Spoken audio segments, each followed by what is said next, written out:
हाय दोस्तों, दिवाली की आप सभी को बहुत बहुत शुभकामनाएं। हम अगले श्लोक से शुरू करेंगे। श्लोक नंबर 40। कुल के नष्ट होने से सनातन धर्म नष्ट हो जाता है। धर्म नष्ट होने पर संपूर्ण कुल को अधर्म दबा लेता है। इस श्लोक में दो महत्वपूर्ण चीजों की बात करी गई है।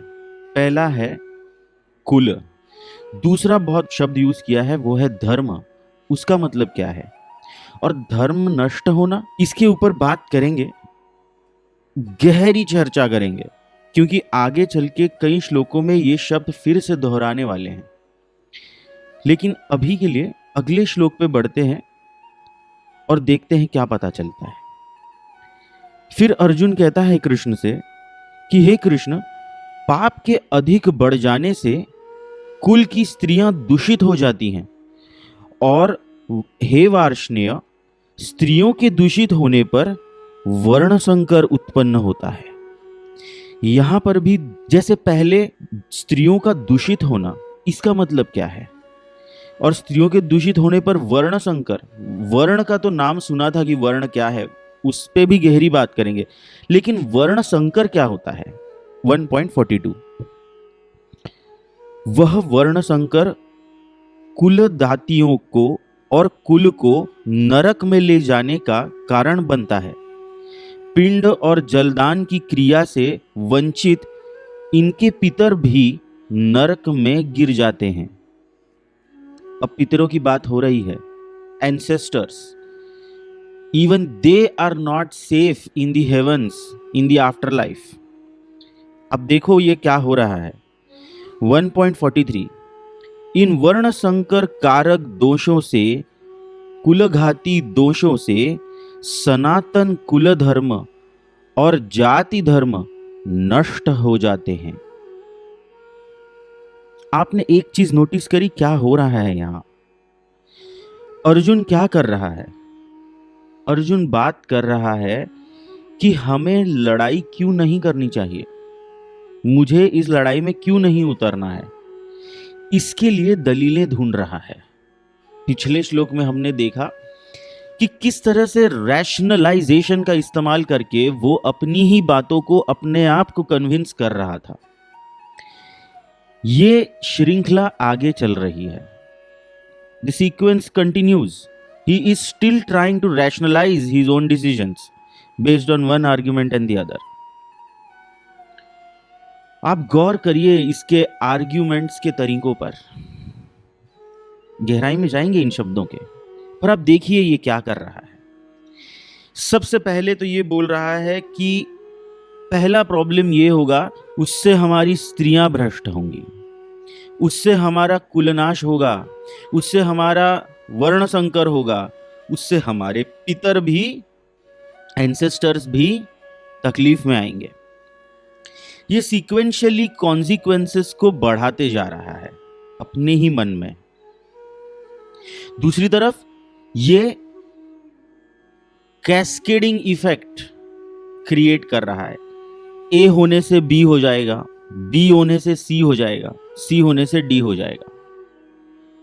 और ये सारी बातें आज अभी इस वक्त हो जाएंगी ऐसा नहीं कह रहा है।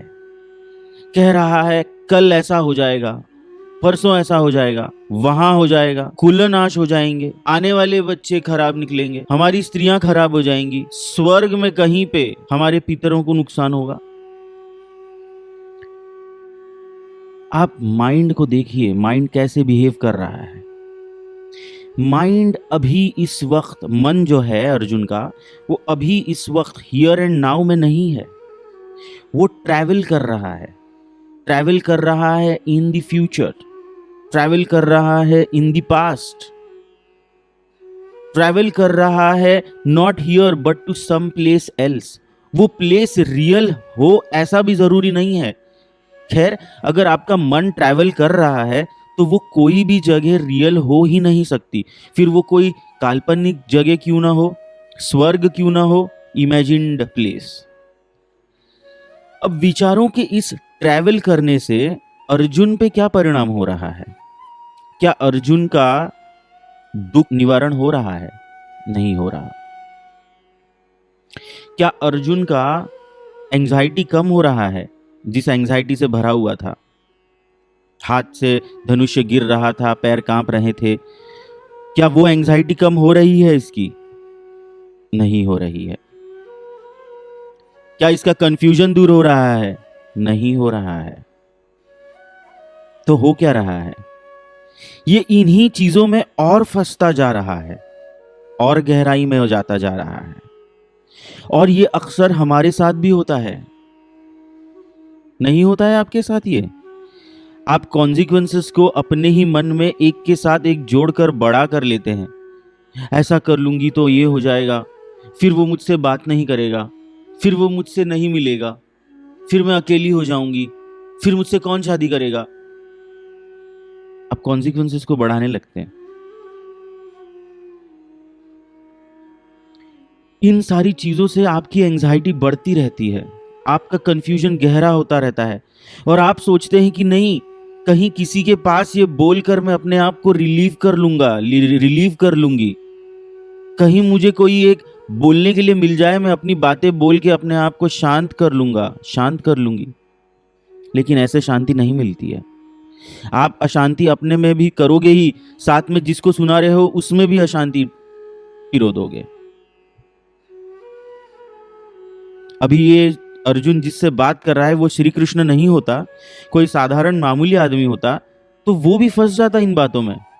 वो भी सोचने लगता, अरे हाँ ये हो जाएगा, शास्त्रों में तो लिखा है। लेकिन ये श्री कृष्ण है, इसीलिए ये सब सुनने के बावजूद वो एंजाइटी में नहीं आते, क्योंकि उनको पता है कि ये सारी चीजें अस्तित्व में यहां इस वक्त नहीं है। ये सिर्फ मन है जो दौड़ रहा है आगे पीछे, यहां वहां, और इसके दौड़ने से एंजाइटी बढ़ रही है। हमें भी इस बात में अवेयर होना होगा।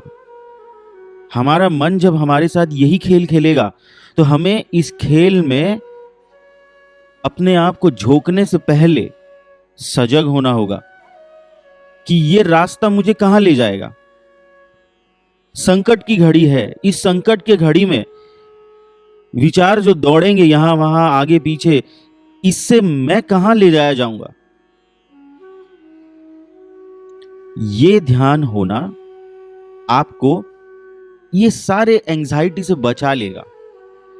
अर्जुन को भी बचा लिया जाता, लेकिन श्री कृष्ण ने अभी तक उसको टोका नहीं है। बोल लेने दो जितना बोल रहा है, इस बात में इसको सत्य क्या है इसकी दृष्टि दी जाएगी। उसी को गीता कहते हैं। लेकिन इन श्लोकों में से लेने लायक ये एक बहुत बड़ा सत्य है जो आपके जीवन में आप इस्तेमाल करेंगे।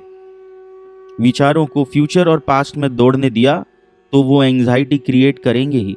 और विचारों का क्या है, मन की तो आदत ही है यहां वहां दौड़ना, यहां इस वक्त रहने का उसका स्वभाव ही नहीं है। तो आपको प्रयत्न करना होगा कि किस तरीके से आप मन को एकाग्र कर सकें, स्थिर कर सकें। इसके लिए कुछ मेडिटेशंस होती हैं, वो कभी किसी और श्लोक के दौरान मैं इंट्रोड्यूस करूंगा जरूर। बट अभी के लिए इन श्लोकों में ये एक सत्य बहुत अच्छा लेने लायक था।